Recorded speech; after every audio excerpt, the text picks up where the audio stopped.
We had just celebrated our first year anniversary, 7 days before. I woke up on a Sunday morning. I told my wife to sleep in so I could go and make coffee. And I said, no, I've got so much to do today. I've got soccer, I've got laundry. No, I'll get up. It was the best decision I've ever made in my life.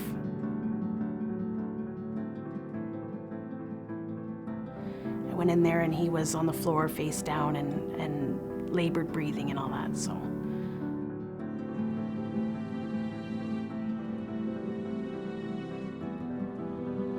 The doctor looked at me and she said, it wasn't a heart attack, it was a brain aneurysm, and I don't think he's coming back to you. And I just said, no. I wouldn't take that, and I was in shock. Yeah.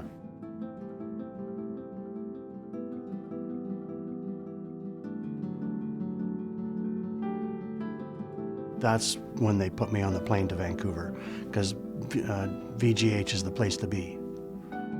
You know, everything had to fall into place. He was in the hospital on Sunday. Thursday he was at VGH. Friday he got the coil.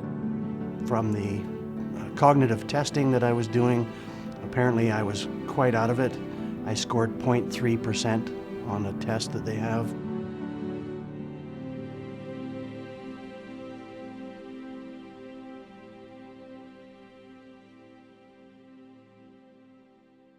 Midnight on Friday, Dr. Guderham put the drain in.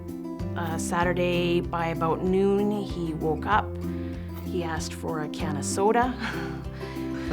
And so began his recovery.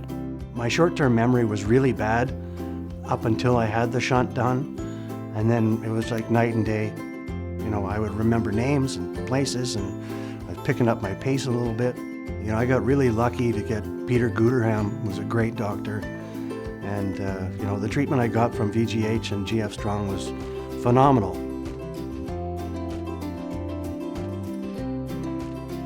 Physical rehab, and then occupational therapist, speech therapy, speech group therapy.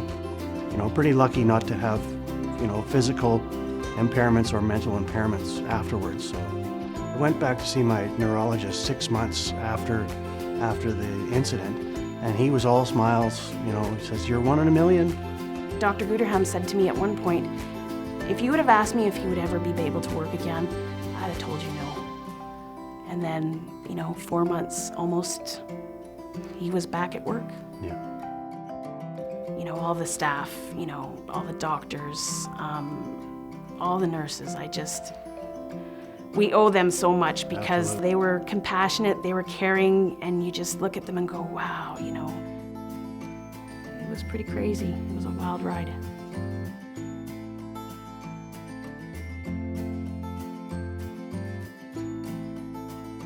I, you know, thanked them all, and I was hugging everybody before I left, you know. I'm pretty happy. I was really lucky. It renewed your faith in the healthcare system. It just really made you feel like people cared for you and they really were rooting for your success. You never know, and no offense, but he's cheap, so to, you know, get him to donate or to give money, it was hard. It's easy now, you know, especially to VGH, because, you know, it's just the way it is. Yeah, exactly.